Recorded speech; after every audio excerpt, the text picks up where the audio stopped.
Chers téléspectateurs de 14 TV Gabon, bonsoir. Soyez les bienvenus pour ce flash d'information du jeudi 12 mai 2022 dans le magistère universel. Dans son message pour la journée mondiale des grands-parents et des personnes âgées qui aura lieu le 24 juillet 2022, le Saint-Père rappelle l'importance de la contribution des plus anciens aux sociétés actuelles. Beaucoup de gens ont peur de la vieillesse. Ils la considèrent comme une sorte de maladie avec laquelle il vaut mieux éviter toutes sortes de contacts.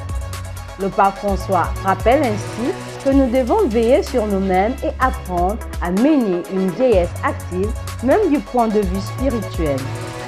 C'était le jeudi 5 mai 2022 que l'Église du Cameroun s'est rassemblée à Monfé, au sud-ouest du pays, pour participer à la messe d'ordination épiscopale de Monseigneur Aloysius Abangalo Fondom.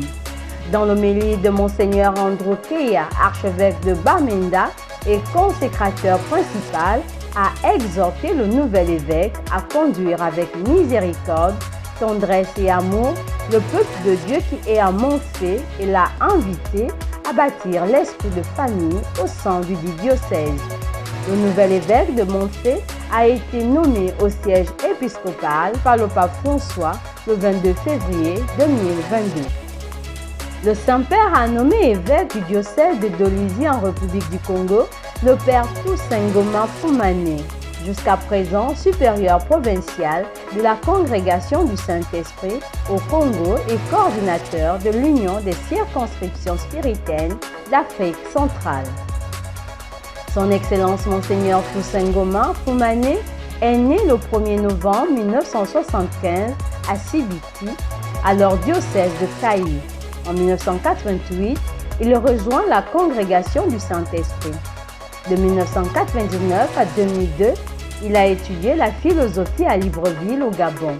De 2002 à 2003, il a fait son noviciat à Balmayo au Cameroun et de 2004 à 2008, il a étudié la théologie à Saint-Cyprien à Yaoundé. Il a prononcé ses vœux perpétuels le 14 septembre 2007 à Goa, au Cameroun, et est prêtre le 26 juillet 2008 à Pointe-Noire, au Congo-Brazzaville, dans le magistère local. Dans le cadre des activités liées à la pastorat de la santé dans les différents établissements catholiques de l'archidiocèse de Libreville, le professeur Yvonne Asengonze, épouse Ngema Mbomba, est coordinatrice de la pastorat de la santé. Après une étude menée sur plus de 6000 enfants, livre quelques grandes lignes des conclusions de cette enquête.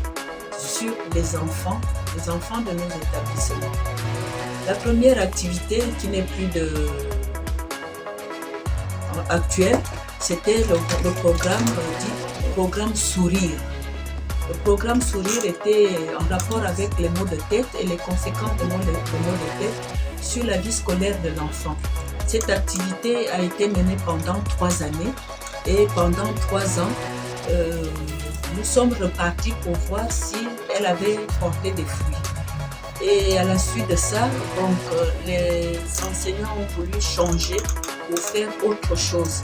À la suite de peut-être notre mauvaise façon de communiquer sur ce programme, ils ont jugé utile de nous faire autre chose. Et donc depuis 2017, de 2017-2018, nous sommes sur une nouvelle activité. Nécrologie. Décédé le 11 avril 2022 en Inde, c'est ce jeudi 12 mai 2022, en cette fin de matinée, qu'a eu lieu la levée du corps de la maison des pompes funèbres Gaboseb du révérend père Festus Naemeka Chianakana, de regretter mémoire, pour la paroisse Notre-Dame du Rosaire de la Nomba, où une messe d'accueil a été célébrée, suivie du départ pour la cathédrale Notre-Dame de l'Assomption, où se déroulera la veillée.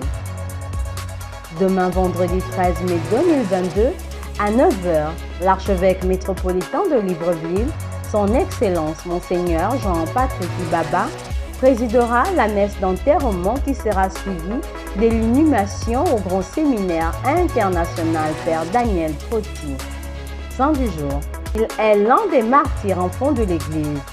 Saint Pancrace, adolescent romain, se convertit au christianisme et finit dans le réseau de la persécution de Dioclétien. Il refuse de régner le Christ et est condamné à la décapitation en 304. Il est le patron de l'Action catholique. Très chers téléspectateurs de 14 TV Gabon, c'est ainsi que se referme le flash d'information de ce jeudi 12 mai 2022. Nous vous remercions de l'avoir regardé. En route pour les 200 ans de notre Église, gardons la foi, l'espérance et la charité.